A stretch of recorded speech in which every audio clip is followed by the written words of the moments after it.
Magandang oras mga kababayan, narito na ang pinaka-latest update natin sa magiging lagay ng ating panahon ngayong araw at sa susunod na 24 oras.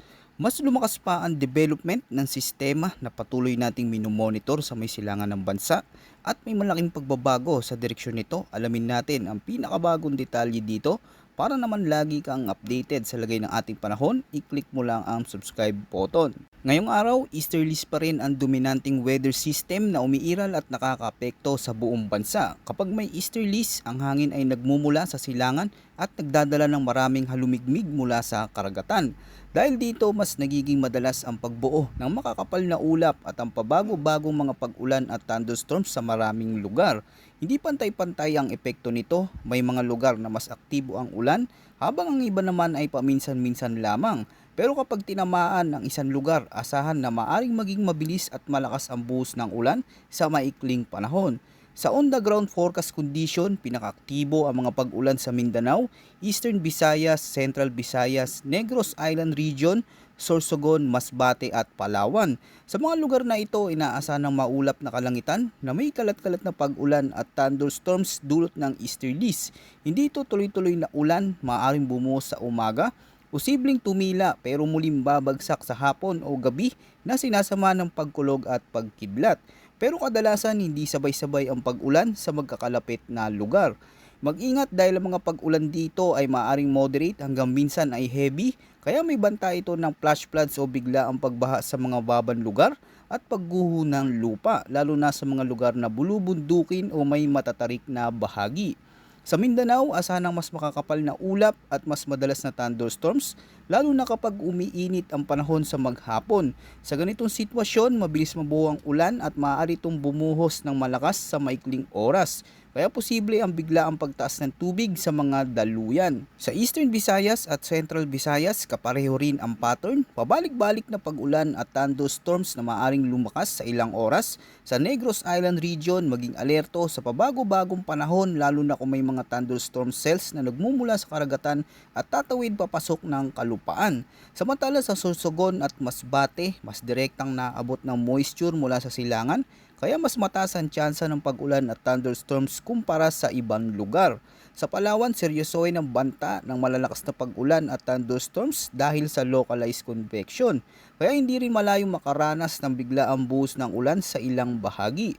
Para naman sa Metro Manila at sa nalalabing bahagi ng bansa, inaasahan ng partly cloudy to cloudy skies na may isolated rain showers o thunderstorms dulot pa rin ng easterlies.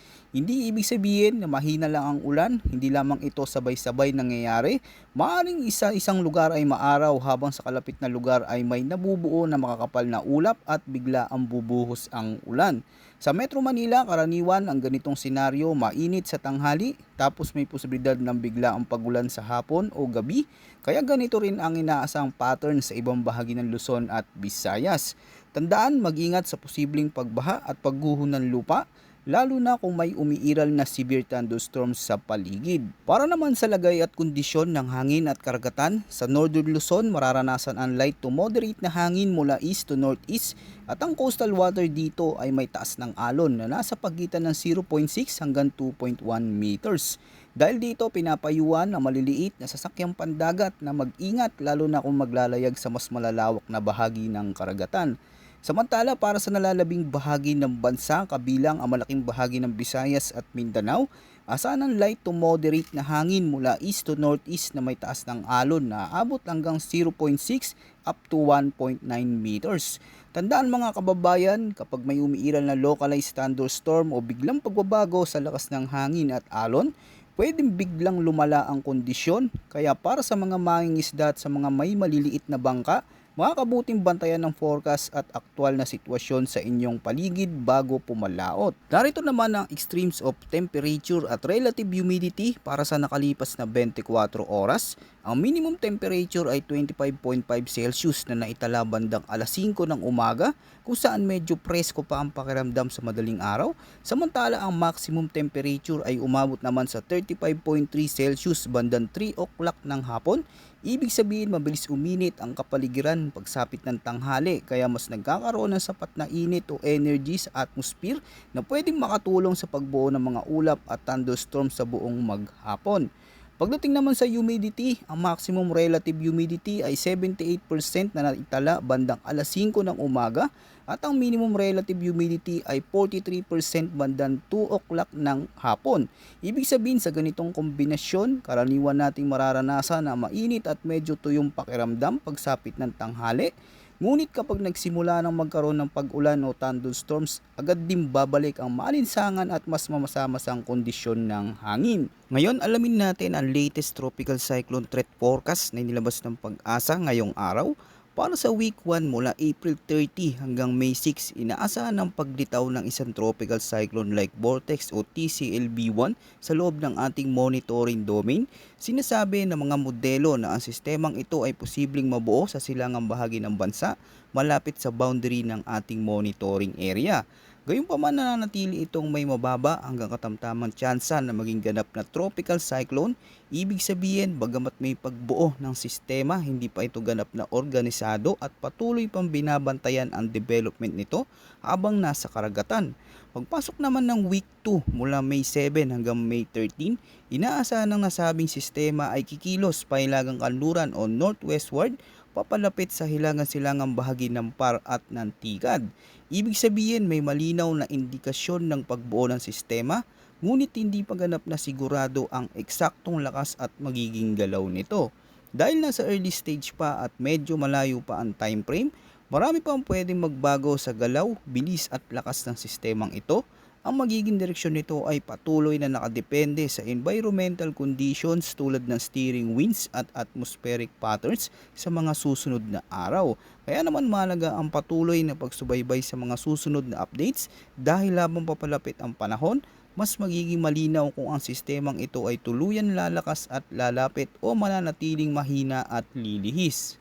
Ngayon kung titignan naman natin ang long range outlook gamit ang iba't ibang weather models, may indikasyon na ang isang posibleng bagyo ay maaring mabuo sa timog silangan ng bansa sa mga susunod na araw. Inaasahang kikilos ito pahilagang kanluran o northwestward papalapit sa bahagi ng bansa. Gayunpaman sa kasulukuyan, hindi pa iisa ang direksyong ipinapakita ng mga modelo. May ilang member models na nagpapakita ng posibilidad na tatama o maglalandfall sa Luzon, habang ang iba naman ay nagsasabing lalapit lamang ito sa bansa o di kaya kalaunan ay lilihis o aakyat palayo.